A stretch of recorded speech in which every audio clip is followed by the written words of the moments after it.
Hello नमस्कार दोस्तों। हम बात करेंगे रीट लेवल सेकंड के सामाजिक विज्ञान के महत्वपूर्ण प्रश्नों के बारे में।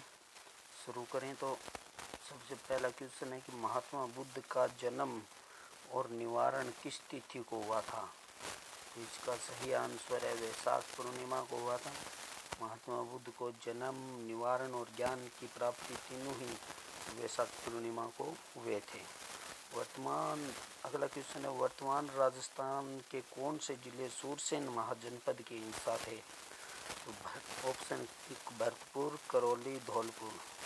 तो ये तीनों ही जिले जो सूरसेन महाजनपद के हिस्से में आते थे। अगला क्वेश्चन है निम्नलिखित में से कौन सा सही सुमेलित नहीं है। कर्क रेखा 23.5 डिग्री उत्तरी अक्षांश, मकर रेखा 23.5 डिग्री दक्षिणी अक्षांश, उत्तरी ध्रुवीय व्रत 66.5 डिग्री उत्तरी अक्षांश और दक्षिणी ध्रुवीय व्रत 90 डिग्री दक्षिणी अक्षांश। इनमें से बताना है कि कौन सा सुमेलित नहीं है। तो इसका सही आंसर होगा 4 नंबर, दक्षिणी ध्रुवीय व्रत 90 डिग्री अक्षांश, 90 डिग्री दक्षिणी अक्षांश। अगला क्वेश्चन है भूमध्य रेखीय निम्न दाब पेटी का विस्तार क्या है। भूमध्य रेखीय निम्न दाब पेटी का विस्तार क्या है। तो भूमध्य रेखीय निम्न दाब पेटी का विस्तार 5 डिग्री उत्तरी अक्षांश से 5 डिग्री दक्षिणी अक्षांश के मध्य। भारत शासन अधिनियम 1909 के प्रावधान से संबंधित है। चुनाव हेतु पहली बार सांप्रदायिक निर्वाचन प्रणाली का प्रारंभ, प्रांतों में द्वैध शासन प्रणाली की स्थापना, केंद्र में द्वैध शासन और भारत परिषद को समाप्त किया गया। तो इसका सही आंसर जो 1909 के अधिनियम से संबंधित है वो 1 नंबर, चुनाव हेतु पहली बार सांप्रदायिक निर्वाचन प्रणाली का प्रारंभ हुआ। निम्न में से कौन सा बाल अपराध हनन का उदाहरण है। निम्न में से कौन सा बाल अधिकार हनन का उदाहरण है। तो इसका सही आंसर होगा कन्या भ्रूण हत्या, बाल विवाह, बाल तस्करी, उपरोक्त सभी।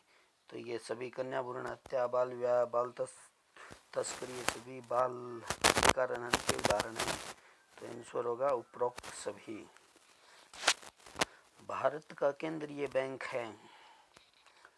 भारत का केंद्रीय बैंक है तो इसका सही आंसर होगा भारतीय रिजर्व बैंक।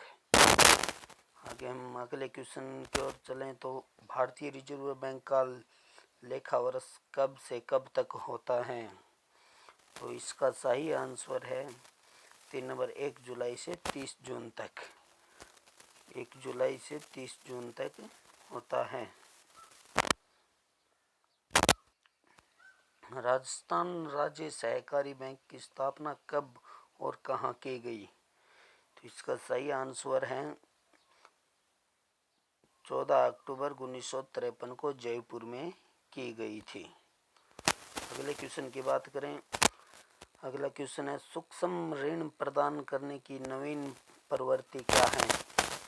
तो इसका सही आंसर है 3 नंबर, स्वयं सहायता। सूक्ष्म ऋण प्रदान करने की नवीन प्रवृत्ति स्वयं सहायता। धूलकोट अथवा ताम्रवर्ती नगरी के नाम से कौन सी सभ्यता प्रसिद्ध है। तो धूलकोट व ताम्रवर्ती नगरी के नाम से आहड़ सभ्यता प्रसिद्ध है। 3 नंबर आंसर इसका सही होगा। 19वीं सदी के भारतीय पुनर्जागरण का अग्रदूत किसे कहा गया है। इसका सही आंसर होगा राजा राम मोहन राय को 19वीं सदी के भारतीय पुनर्जागरण का अग्रदूत कहा गया है। भारत के मध्य से गुजरने वाली रेखा है। भारत के मध्य से गुजरने वाली रेखा है तो इसका सही आंसर होगा 1 नंबर, कर्क रेखा। रेगुर किसका नाम है। रेगुर किसका नाम है। रेगुर काली मर्दा का नाम है। इसका सही आंसर होगा 3 नंबर, काली मर्दा। रेगुर काली मर्दा का नाम है। भारत में निम्नलिखित में से किस प्रकार के वन सर्वाधिक वृहद क्षेत्र में पाया जाता है। इसका सही आंसर होगा उष्णकटिबंधीय शुष्क पतझड़ी वन। भारतीय संविधान में मूलभूत अधिकार किस संविधान के लिए से लिए गए मूलभूत अधिकार किस संविधान से लिए गए थे?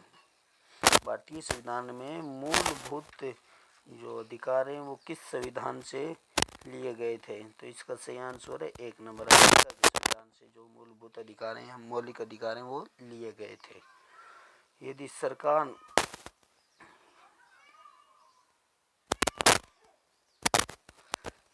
सरकार द्वारा राज्य के नीति निर्देशक सिद्धांतों को लागू नहीं किया जाता है तो एक नागरिक निम्नलिखित में से किसके पास जा सकता है? उच्चतम न्यायालय, राष्ट्रीय मानवाधिकार आयोग, उच्च न्यायालय। तो इसका सही आंसर होगा इनमें से कोई नहीं, क्योंकि जो नीति निर्देशक तत्व हैं राज्य के लिए लागू करना अनिवार्य नहीं है। राज्य चाहे तो लागू कर सकता है वरना नहीं भी कर सकता है। भारतीय संविधान का निर्माण कौन सी योजना से हुआ है?